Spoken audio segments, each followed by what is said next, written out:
നേരം വെളുത്തപ്പോ വന്ന് നിൽക്കണം ആശുപത്രി പോകണമെന്നും പറഞ്ഞു. ഇതും കാണാനില്ല, വണ്ടിക്കാരനെ കാണാനില്ല. എങ്ങനെ പോകുന്നേ നിൽക്കണ്ടല്ലോ, ചില്ലറുള്ള കൂട്ടത്തിലാണെന്ന് തോന്നട്ടോ. ഒന്നും പറയണ്ട പിള്ളകളെ, ആശുപത്രി പോകണമെന്ന് പറഞ്ഞ കാലത്ത് വന്ന് നിൽക്കണം. ഞാൻ ആ കോപ്പർ നോക്കിക്കണേ. ഓബറല്ല, യൂബർ. ആ സാമാനം തന്നെ. യൂബറൊക്കെ വിളിച്ചുള്ള പൈസ ഉണ്ട് കയ്യില്. കാശൊക്കെ ഉണ്ട്. അത് നമ്മുടെ പിള്ളങ്ങള് ദിവസം 1000 500 ഒക്കെ വെച്ച് തരും. അപ്പൊ കയ്യിലുണ്ടോ പൈസ? കയ്യിലില്ല, അത് കൊറേയൊക്കെ വീട്ടില് പെട്ടിയിൽ വെച്ചൊക്കെയാണ്. പിന്നെ പുറത്തേക്ക് പോകുമ്പോ സഞ്ചിയിൽ ആവശ്യത്തിന് കാശ് കൊണ്ട്. ശരി, ഇവിടുന്ന് വണ്ടിയൊന്നും കിട്ടില്ല. നമുക്ക് നമ്മുടെ വണ്ടി പോവാ. അതുപോലെ 3 പേരൊക്കെ പോലീസുകാരോട് അതൊന്നും കുഴപ്പമില്ല, നമ്മള് കൊണ്ടുപോകണം.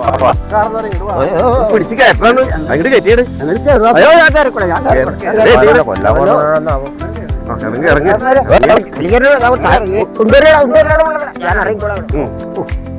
എന്തിനു മിന്നിക്കാട് 2 രൂപ കൂടി ഞാൻ വിചാരിച്ചല്ലേ തട്ടിക്കളയുന്നു. ആശുപത്രി പോകാനുള്ളതല്ലേ? ഏതായാലും ഒരു നല്ല കാര്യം ചെയ്തല്ലേ. ഞാനേ നിങ്ങക്ക് ചാവടിക്കാനുള്ള കാശ് തരാം. പിടിച്ചു വരച്ചാൽ തരടാ. ഞാൻ ഈ മരുന്ന് ഈ മരുന്നിന്റെ ചീട്ടൊക്കെ പറഞ്ഞു കഴിഞ്ഞിട്ടുണ്ടെങ്കിൽ ഇത് ആക്രാന്തം കളിച്ചാൽ മുടങ്ങ്.